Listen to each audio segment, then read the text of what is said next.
Elle l'a appris le jour même de son retour. Elle l'a appris et n'a rien dit. Pendant près de 3 ans après cela, elle a vécu aux côtés de l'homme qui avait fait ça à son petit, sans jamais dire un mot à qui que ce soit, ni à la police, ni aux proches, ni aux connaissances. C'est là que commence cette histoire, une histoire qui deviendra plus tard l'une des affaires les plus éprouvantes de la région de Tula. Octobre 2020, district de Bogoroditsky. Une femme de 33 ans loue une maison avec son compagnon, Nikolai Yakoulevitch. Avec eux vit son petit garçon d'une relation précédente, encore tout jeune.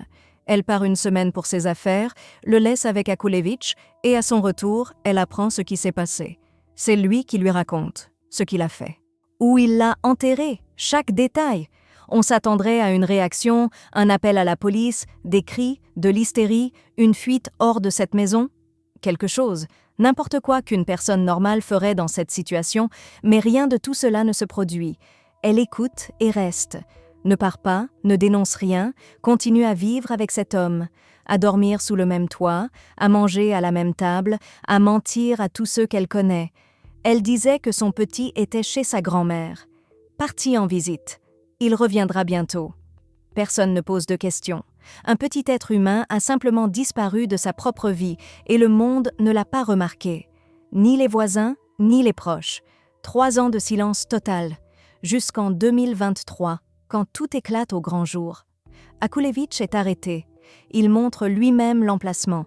Il est condamné à 17 ans de réclusion en régime strict. Et elle? Elle traverse l'affaire en tant que victime. Pas en tant qu'accusée. Pas en tant que complice. En tant que victime. Mais pour comprendre comment une telle chose est possible, il faut revenir à cet octobre et parcourir toute cette histoire depuis le début, été 2020. Quelques mois avant que tout n'arrive, il déménage dans le district de Bogoroditsky. Elle, Yakoulevitch et son petit, encore tout jeune. Il loue une maison isolée, à l'écart des regards. Il est enregistré dans la région de Tver, elle dans la région de Moscou. Pour les locaux, ils ne sont personne. Des nouveaux venus sans racines, sans liens, sans histoire dans ces lieux. Des gens que personne ne connaît et dont personne ne se soucie. Le petit n'est pas inscrit à la maternelle. Aucune institution du district ne sait qu'il existe. Il n'est sur aucune liste, dans aucun registre. Il y a une maison, 2 adultes, mais celui qui vit avec eux, officiellement, n'existe pas. Plus tard, quand tout sera révélé, le comité d'enquête transmettra des documents pour une vérification des services de protection de l'enfance dans la région de Moscou, là où la famille vivait avant, là où il était encore enregistré. Mais ce sera dans 3 ans. Pour l'instant, personne ne vérifie rien. Personne n'appelle, personne ne vient. La famille a simplement disparu des radars. Ce qu'elle faisait à l'époque, les sources divergent. Selon la chaîne Telegram Mash, elle offrait des services intimes payants.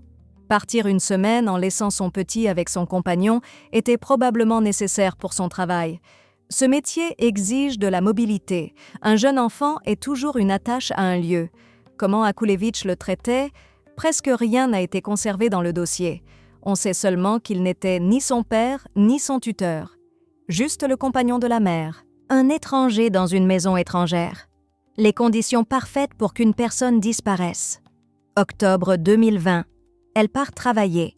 Le petit reste seul avec Yakoulevitch dans la maison qu'il loue. Une semaine, c'est long. Beaucoup de temps seul avec un homme qui n'était ni père ni même parent. Plusieurs jours passent. Ce qui s'est exactement passé entre eux durant ces jours n'est connu que par le témoignage d'Yakoulevitch lui-même, donné 3 ans plus tard. Selon lui, le petit faisait des caprices, n'obéissait pas, se comportait comme tous les enfants de cet âge, réclamant de l'attention, pleurant. À un moment donné, dans la nuit du 19 au 20 octobre, Yakoulevitch a craqué. L'enquête a établi pas moins de 4 coups portés avec la main. Un homme adulte de 28 ans frappant quelqu'un qui ne pouvait ni se défendre ni s'enfuir. Après cela, tout était fini. Sur place. Selon Yakoulevitch, il n'a pas immédiatement compris ce qui s'était passé. Il l'a frappé et s'est couché. Comme si rien de particulier ne s'était produit. Il s'est réveillé dans la nuit, s'est approché. L'enfant ne montrait plus aucun signe de vie. Immobile. Il était clair que l'aide n'était plus nécessaire. Ce qui s'est passé ensuite, il l'a raconté lors de l'interrogatoire 3 ans plus tard.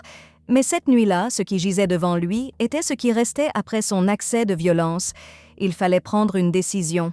Vite, pendant qu'il était encore temps. Il n'a pas appelé les secours, n'a pas appelé la police.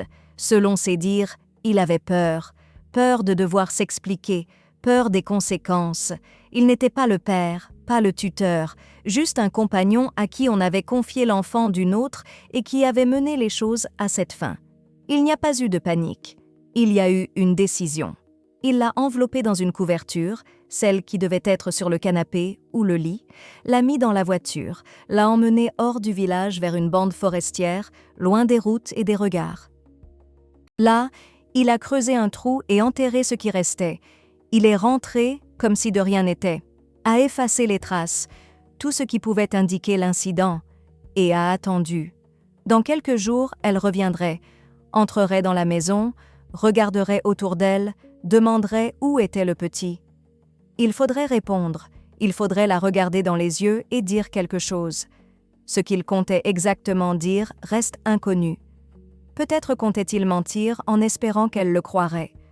Peut-être savait-il que la vérité finirait par sortir et se préparait à cette conversation. Les sources divergent. Certaines disent qu'il a avoué immédiatement, dès qu'elle a franchi le seuil. D'autres disent qu'il a d'abord tenté d'expliquer que c'était un accident, dit que l'enfant s'était étouffé avec des vomissements, qu'il n'avait rien pu faire. Mais sur un point, les versions convergent. Elle a appris. Tôt ou tard, elle a appris la vérité. Appris que son petit n'était plus. Appris qui l'avait fait et pourquoi. Pendant 3 ans, elle allait se réveiller à côté de lui et garder le silence.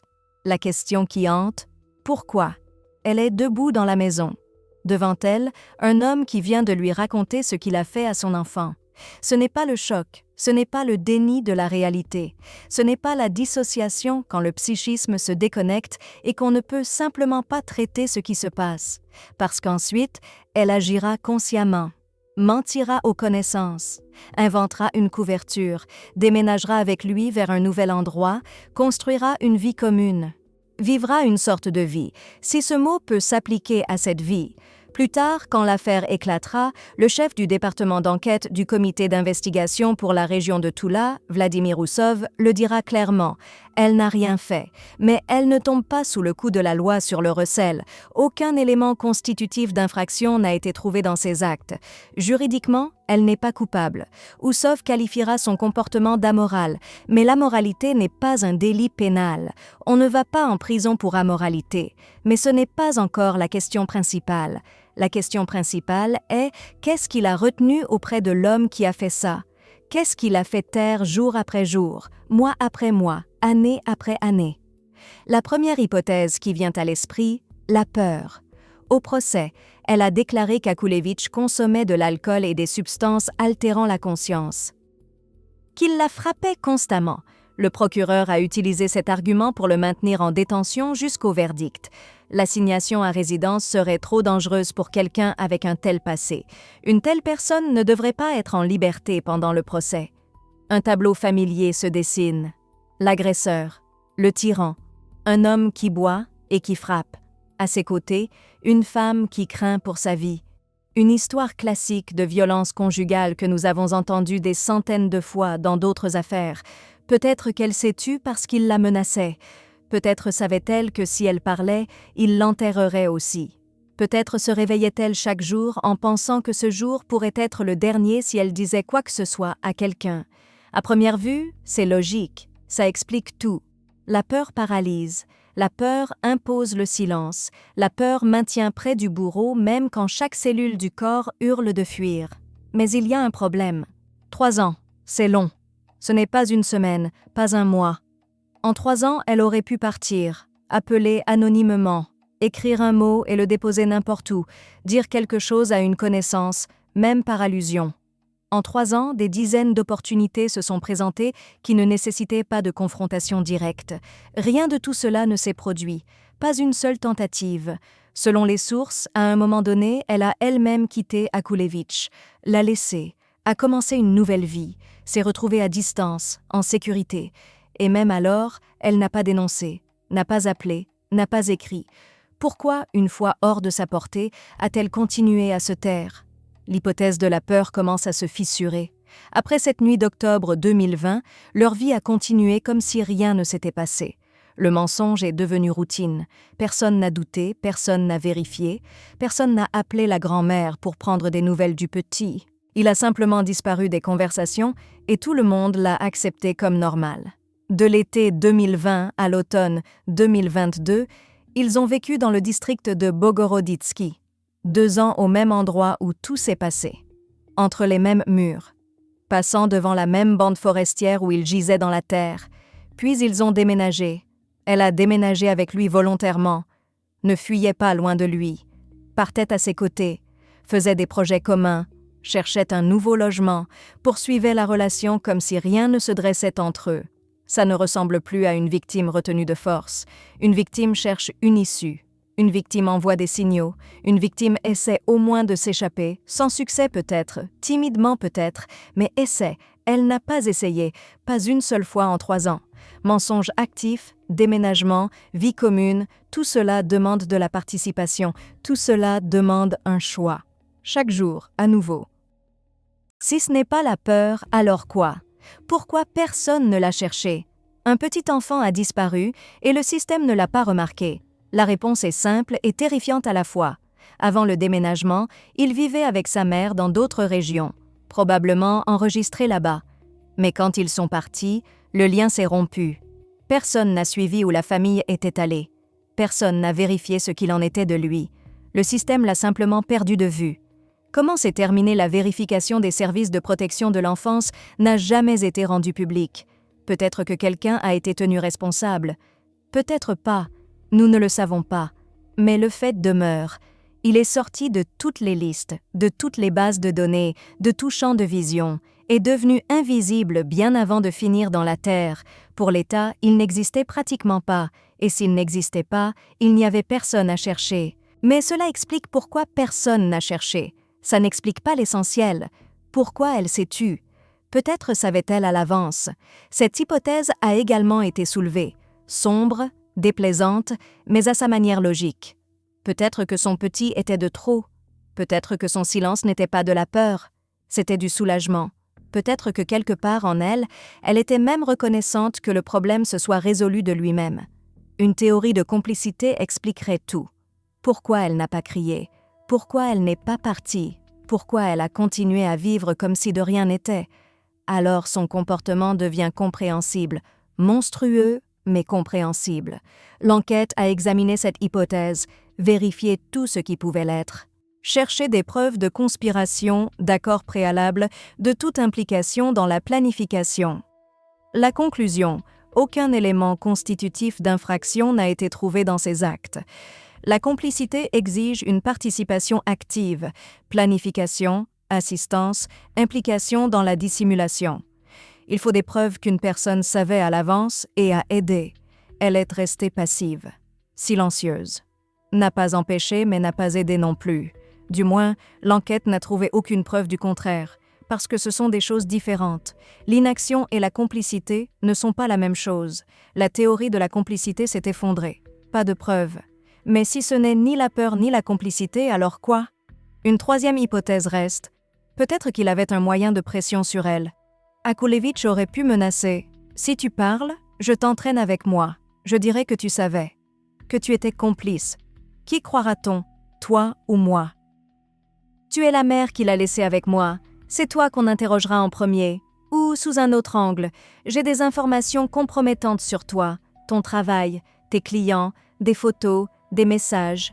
Tu veux que tout le monde sache? » Étant donné ce qu'elle faisait, il pouvait y avoir des leviers. La réputation, les connexions, les menaces de révélation. Dans ce monde, ces choses ont du poids, surtout pour quelqu'un déjà dans une position aussi vulnérable. L'hypothèse du chantage semble plausible. Elle est piégée. Veut partir, mais ne peut pas. Veut parler, mais craint les conséquences. Craint d'être elle-même accusée. Craint que sa vie soit complètement détruite. Et se tait, jour après jour. Sauf que 3 ans. Si le chantage la retenait, pourquoi s'est-elle encore tue après la séparation? Pourquoi, en commençant une nouvelle vie, ne s'est-elle pas libérée de l'ancien secret? Cette hypothèse non plus ne tient pas complètement. Et la chronologie ne dit rien. Si on étale tout par date, le tableau devient encore plus étrange.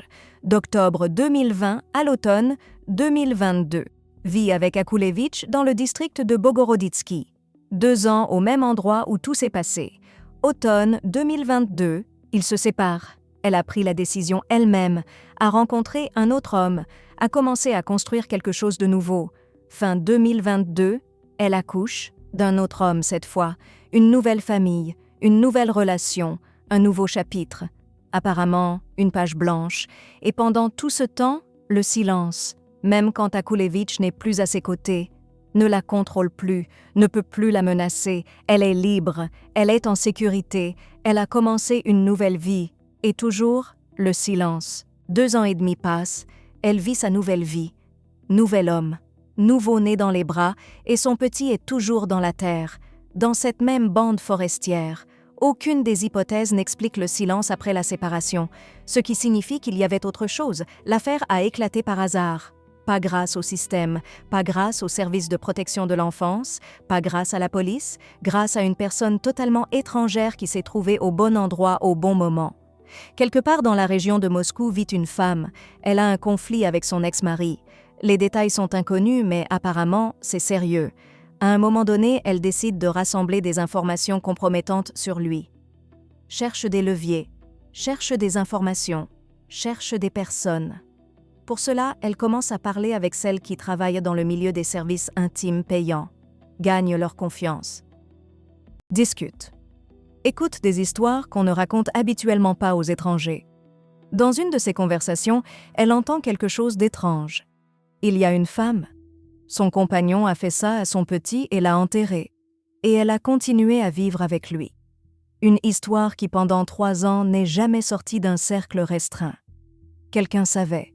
Quelqu'un avait entendu. Quelqu'un la transmettait en chuchotant comme une rumeur terrifiante. Mais personne, pas une seule personne en 3 ans, n'est allée à la police. Personne n'a jugé nécessaire de signaler. Cette femme l'a signalé.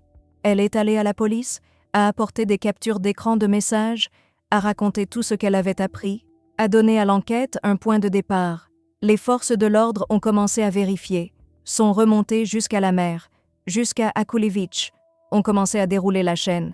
Selon d'autres sources, en parallèle, à Moscou, la mère avait des problèmes avec la justice. Lors d'un interrogatoire, déjà pour une autre affaire, elle a avoué elle-même. Oui, il y avait un enfant, et il a été enterré, et elle savait. Les informations de 2 sources ont convergé en un seul point. 6 avril 2023, la machine judiciaire se met enfin en marche. Le 6 avril 2023, Nikolai Akulevich est arrêté. Selon certaines sources, après avoir reçu des informations opérationnelles de cette femme de la région de Moscou. Selon d'autres, il n'a pas supporté la pression et s'est rendu lui-même. Les sources divergent, et il n'y a pas de tableau clair. Mais ce qui s'est passé ensuite est connu avec certitude. Lors de l'interrogatoire, il a fait des aveux complets. En détail, il a raconté ce qui s'est passé cette nuit-là en octobre 2020. Comment il a craqué, comment il a découvert que l'enfant ne respirait plus, comment il l'a enveloppé et emmené. Puis, il a montré l'emplacement. L'équipe d'enquête s'est rendue là où il avait indiqué. Dans la bande forestière, sous une couche de terre, après près de 3 ans, ils ont trouvé ce qu'ils cherchaient. Ce qui restait du petit être humain qui avait disparu en octobre 2020. L'affaire a été requalifiée. Initialement, il s'agissait de l'article pour coups et blessures graves ayant entraîné la mort. Après la découverte, requalification vers une charge plus grave. Désormais, les sanctions prévoyaient des peines allant jusqu'à la perpétuité. Akulevich a été maintenu en détention. Par l'intermédiaire de son avocat, il a demandé l'assignation à résidence, disant qu'il n'était pas dangereux, qu'il était prêt à coopérer avec l'enquête. Refus. Et la mère ? Elle a également été interrogée. Son statut procédural a été déterminé, victime, octobre 2023. Le tribunal régional de Toula commence l'examen de l'affaire. Presque immédiatement après le début, une décision inattendue. Les audiences sont fermées au public et à la presse. La demande a été déposée par l'avocat de la défense d'Akulevich. La raison officiellement invoquée, la nécessité de divulguer des informations de nature intime concernant l'accusé et la victime, Quelles étaient exactement ces informations et restées derrière les portes closes? Quels détails sont si intimes qu'ils ne peuvent être prononcés publiquement? Nous ne le savons pas. Le tribunal a accepté les arguments de la défense. Les journalistes ont été escortés hors de la salle, mais certaines informations ont quand même filtré dans la presse. D'après des bribes d'informations, on a appris qu'une autre femme vivait avec Akulevich et la mère. Une certaine Darina. On l'appelait une amie. Qui elle était vraiment? Quel rôle elle jouait dans ce foyer? Pourquoi elle vivait avec eux? Inconnu. Ces questions aussi sont restées derrière les portes closes. Selon certaines sources, Darina savait aussi ce qui s'était passé. Savait et s'est tue, comme tous les autres. Elle n'a déménagé qu'en mars 2021, 6 mois après cette nuit. Pendant 6 mois, elle a vécu dans cette même maison, sachant ce qui s'était passé, et n'a pas non plus dénoncé. Il s'avère qu'au moins 3 personnes savaient qu'un petit enfant était enterré dans la bande forestière. Akulevich, la mère, Darina, et tous les 3 se sont tus, chacun pour ses propres raisons. Mais le résultat était le même, 3 ans de silence. Au tribunal, il a de nouveau demandé que sa détention soit remplacée par une assignation à résidence. Le tribunal a refusé, pour la 2e fois. Les audiences ont continué, fermées, sans presse. Ce qui s'y est passé, seuls les participants au procès le savent. La question principale que tout le monde posait, pourquoi la mère n'est-elle pas sur le banc des accusés? 3 ans de silence, 3 ans de vie aux côtés de celui qui a fait ça, et rien. Aucune condamnation. Le chef du département d'enquête du comité d'investigation pour la région de Toula, Vladimir Oussov, l'a expliqué lors d'une conférence de presse en janvier 2024. Sèchement. À la lettre de la loi. Sans émotion. L'article sur le recel de crimes exige des actions actives, concrètes, prouvables, aider à cacher des preuves, fournir un refuge, détruire des indices, faire de faux témoignages aux enquêteurs. Quelque chose qui peut être documenté et présenté au tribunal. Elle est restée passive, savait et s'est tue, mais n'a pas aidé à cacher, n'a pas détruit de preuves, n'a pas menti aux enquêteurs quand ils l'ont enfin interrogée. Elle a dit la vérité. Tout ce qu'elle savait, elle est restée victime, libre, sans condamnation, pas même une peine avec sursis, un paradoxe juridique difficile à accepter. Pourquoi s'est-elle tue? Le 5 décembre 2023, le tribunal régional de Toula prononce le verdict. Nikolai Akulevich est reconnu coupable sur tous les chefs d'accusation. 17 ans de prison. Établissement de haute sécurité, pas la perpétuité, mais proche du maximum prévu par cet article. Il a entendu le verdict debout. Ce qu'il a ressenti à ce moment-là est inconnu. Du remords, de la peur, du soulagement que ce ne soit pas la perpétuité? Nous ne savons pas. Nous ne connaissons que les chiffres. Quand il sortira, s'il sort, il aura 45 ans.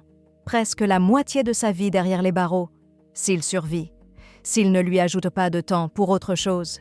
Si rien n'arrive de ce qui arrive dans les établissements de haute sécurité, il part purger sa peine. L'affaire est close. Le verdict est prononcé, le coupable est identifié et puni, et elle sort du tribunal libre, sans un seul jour de détention, sans peine avec sursis, sans aucune restriction. 17 ans, c'est pour lui, pour Akulevich, pour l'homme qui a porté ses coups. Et 3 ans de silence, c'est pour elle. Et pour ça, rien, aucune punition, aucune responsabilité. Formellement, la justice a été rendue. Le coupable est incarcéré. L'affaire est résolue. Tout selon la loi, mais le sentiment que quelque chose ne va pas ne disparaît pas. Résumons ce qui n'a pas fonctionné. 4 hypothèses et aucune n'explique tout complètement. Hypothèse 1, la peur. Elle craignait pour sa vie. Akulevich la frappait, la menaçait, la maintenait dans une terreur constante. Histoire classique, mais elle l'a quittée elle-même. Après la séparation, elle a continué à se taire. La peur n'explique pas le silence. Hypothèse 2, la complicité. Elle voulait se débarrasser de son petit. Il était un fardeau, gênait le travail, gênait la vie. Hypothèse sombre mais logique. Le problème, l'enquête n'a trouvé aucun élément constitutif d'infraction. Preuve de conspiration, 0. Hypothèse 3, le chantage. Il la tenait par des informations compromettantes, son travail, des menaces de révélation. Même problème. Après la séparation, silence. Et hypothèse 4, trouble mental, dissociation, déni de la réalité. une réponse traumatique où le psychisme s'est simplement déconnecté. Le problème, elle a activement menti aux connaissances, a maintenu le mensonge pendant 3 années consécutives. C'est une stratégie, consciente, délibérée, cohérente. Les 4 hypothèses sont externes. Les 4 cherchaient la cause en dehors d'elle, quelque chose qui l'a forcée, quelqu'un qui la retenait. Mais si la cause est interne? Dans les documents du dossier, il y a une hypothèse, pas une accusation officielle, pas un point du verdict. Une hypothèse émise par des sources proches de l'enquête, confirmée dans des publications. Une hypothèse que ni elle ni ses avocats n'ont jamais démentie. Elle a dissimulé ce qui s'était passé pour ne pas perdre l'homme qu'elle aimait. C'est tout. C'est toute la réponse à la question qui hante tout le monde depuis le début. Pas la peur, pas le chantage, pas la folie. Elle ne voulait simplement pas le perdre. Un petit être humain dans la terre, dans une bande forestière au-delà du village. 3 ans de silence. La vie avec celui qui a fait ça. Le même lit, la même table. Des projets d'avenir, des déménagements, un nouveau logement, la continuation de la relation. Tout ça pour un homme, pour qu'il reste à ses côtés, pour ne pas détruire ce qu'ils avaient ensemble. Son petit s'est avéré moins précieux que la relation, moins important que cet homme, moins significatif que le désir de préserver ce qu'elle appelait l'amour. Ce n'est pas une pathologie au sens médical. Ce n'est pas une maladie qu'on peut diagnostiquer et traiter. C'est un choix conscient quotidien de 3 ans. Chaque matin, elle se réveillait à ses côtés. Chaque matin, elle le choisissait. Et chaque jour, elle aurait pu partir, appeler, raconter. Mais elle choisissait le silence, parce qu'autrement, elle le perdrait. La vérité détruirait tout. Toutes les fausses hypothèses cherchaient une force extérieure, quelque chose qui la forçait, quelqu'un qui la retenait. Personne ne la retenait. Elle se retenait elle-même. Maintenant, toute l'histoire apparaît différemment. Chaque détail, chaque fait, tout bascule quand on connaît le motif. Le mensonge sur la grand-mère, pas de l'autoprotection. C'était la protection de la relation, pour que personne ne pose de questions inutiles. Pas la peur d'être démasqué, la peur de perdre l'homme. 2 ans de vie commune après cette nuit, pas un piège, c'était son choix. Elle voulait être à ses côtés, voulait continuer ce qu'ils avaient, malgré ce qu'elle savait, malgré ce qui gisait dans cette bande forestière. Déménager avec lui en 2022, pas une fuite par peur, pas une décision forcée sous pression. C'était la continuation de leur histoire commune. Nouvel endroit, nouveau logement, nouveaux projets ensemble. Et même la séparation fin 2022, pas une libération de captivité. Elle est partie quand elle l'a voulu, pas quand elle a pu, quand elle l'a voulu, pas quand l'opportunité s'est présentée, quand elle a pris la décision. Et même alors, elle n'a pas dénoncé. Parce que dénoncer signifierait reconnaître, signifierait rendre tout cela réel, définitif, irréversible, plus facile de se taire, vivre comme si rien ne s'était passé, plus facile de commencer une nouvelle vie, avoir un nouveau bébé avec un nouvel homme, laisser le passé au passé avec ce qui gît dans la bande forestière. Elle n'est pas une victime, pas une otage, pas une folle, pas une femme brisée par les circonstances. C'est une femme qui a choisi un homme, et ce choix a coûté tout à son petit. Pas dans le sens où elle l'a donné, mais dans le sens où elle ne l'a pas ramené, n'a pas essayé, n'a pas voulu. L'a laissé dans la terre et est passée à autre chose, 3 ans, jour après jour, de sa propre volonté. 17 ans, c'est pour Akulevitch. Une personne a commis un acte, une personne en a répondu. Cause et effet, crime et châtiment, tout selon la loi, et elle est libre. Elle a une nouvelle famille, un nouvel homme, un nouveau bébé dans les bras. Juridiquement, une victime. En réalité, une personne qui pendant 3 ans a choisi le silence pour garder son homme, pour préserver la relation, pour qu'il reste à ses côtés. Voilà ce qui reste après cette histoire. Pas l'horreur de ce qui s'est passé. C'est compréhensible, explicable, puni. Pas la défaillance du système, c'est aussi compréhensible. Une famille sans enregistrement, un enfant sans crèche, des services de protection de l'enfance qui l'ont perdu de vue. Pas même l'impunité de la mère, c'est juridiquement justifié. La loi n'a pas d'article pour le silence. Ce qui reste, c'est une question sur la personne. Sur comment fonctionne un esprit où un homme compte plus, sur ce qui doit se briser à l'intérieur pour qu'un tel choix devienne possible et réel, et sur combien d'histoires comme celle-ci ne seront jamais révélées. Parce que le silence est plus pratique que la vérité, parce qu'il est plus facile d'oublier que de reconnaître. Il avait 5 ans. Il n'allait pas à la maternelle. Personne ne l'a cherché. Il est resté dans la terre pendant 3 ans tandis que le monde autour de lui continuait à vivre sa vie. Et puis, il a été trouvé par hasard. Grâce à une femme qui cherchait des informations compromettantes sur son ex-mari. Pas grâce au système, pas grâce au service de protection de l'enfance, pas grâce à la police, grâce au hasard. C'est comme ça que ça fonctionne. Pas le système, pas la loi, pas la justice, le hasard. Chers spectateurs, si dans votre entourage se trouvent des familles suspectes, s'il vous plaît, ne restez pas silencieux. Signalez-le aux autorités. Signalez-le anonymement. Signalez-le simplement. Ou donnez-y de la visibilité. Mais, s'il vous plaît, ne laissez pas passer ça. Ne restez pas en marge. Ne soyez pas indifférents. Si vous avez aimé cette vidéo, mettez un like, abonnez-vous à notre chaîne, laissez des commentaires. À bientôt.